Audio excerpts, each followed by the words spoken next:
দ্বিজেন্দ্রনাথ ঠাকুর ছিলেন বিশিষ্ট বাঙালি কবি, সঙ্গীতকার, দার্শনিক, গণিতজ্ঞ ও চিত্রশিল্পী। তিনি বাংলা সংকেত লিপি, শর্টহ্যান্ড ও স্বরলিপি রচনার অন্যতম অগ্রপথিক ছিলেন। পারিবারিক পরিচয়ে তিনি ছিলেন দেবেন্দ্রনাথ ঠাকুরের দ্বিতীয় সন্তান তথা জ্যেষ্ঠ পুত্র ও রবীন্দ্রনাথ ঠাকুরের জ্যেষ্ঠ ভ্রাতা। দ্বিজেন্দ্রনাথ ঠাকুর ছিলেন ঠাকুর পরিবারের জোড়াসাঁকো শাখার দ্বারকনাথ ঠাকুরের পৌত্র এবং দেবেন্দ্রনাথ ঠাকুরের জ্যেষ্ঠ পুত্র। তার বাল্য শিক্ষা মূলত গৃহশিক্ষকের নিকট, যদিও তিনি কলকাতার সেন্ট পলস স্কুল ও হিন্দু কলেজেও কিছুকাল পড়াশোনা করেছিলেন।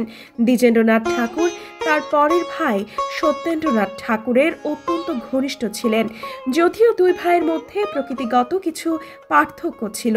দ্বিজেন্দ্রনাথ ছিলেন সমাজের প্রচলিত সংস্কারগুলির একনিষ্ঠ অনুগামী, অন্যদিকে সত্যেন্দ্রনাথ এই সংস্কারগুলিকে ভেঙে নব্য আধুনিক সমাজ গঠনের পক্ষপাতী ছিলেন। অনাড়ম্বর সহজ সরল জীবনযাপনে অভ্যস্ত দ্বিজেন্দ্রনাথ ছিলেন কাব্যমতী, জ্ঞানতাপস ও পরীক্ষা নিরীক্ষা প্রিয় মানুষ। যৌবনেই তার স্ত্রী বিয়োগ ঘটেছিল।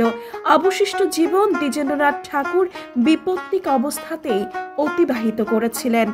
বাংলা সাহিত্যে তার অনবদ্য অবদানের জন্য 1897 থেকে 1900 সাল পর্যন্ত মেয়াদে তাকে বঙ্গীয় সাহিত্য পরিষদের সভাপতি নির্বাচিত করা হয়েছিল।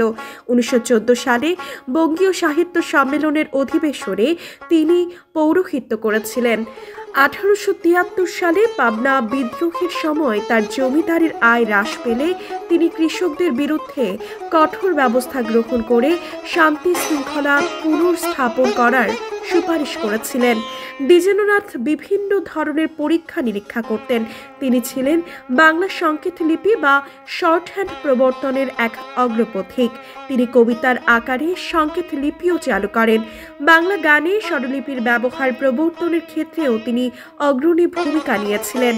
সে যুগে রাজা সৌরেন্দ্র মোহন ঠাকুরের সহকারী ক্ষেত্রমোহন গোস্বামী ছাড়া আর কেউ এই কাজ করেননি।